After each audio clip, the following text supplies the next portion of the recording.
Subay sa hitabong sunod-sunod nga linog sa Mindanao atong sayran kung unsa kaandam ang lokal nga kagamhanan ug ang matag individual. Kini ang RTV Presents ni Luan May Rondina.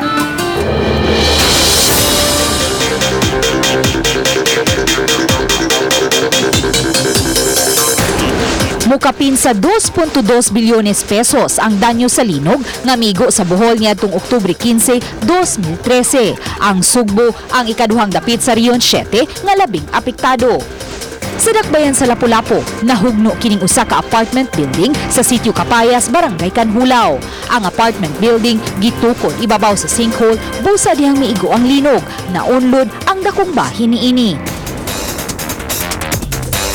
Human sa unom ka tuig, among gibalikan ang dapit.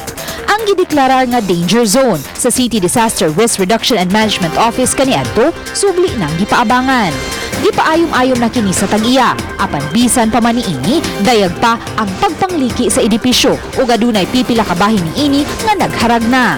Si John Cagas, usa sa mga Nag-Abang og unit sa dapit niadtong higayuna, misaysay sa iyang kasinatian. Pila man to kasikan sa man siguro to. Mong murag na ubos yun dire kay ang iyang uyog is dili man siya paana. Ni paubos yun siya mo nang pagkahuman na to ni ubos. Di mo ni karon ingani na ni siya. Grabe na kay kamubo. Human sa hitabo, mibalhin na siya og laing abangan. Apan bisan pa man sa hitabo, daghan gihapong ni-abang sa apartment unit.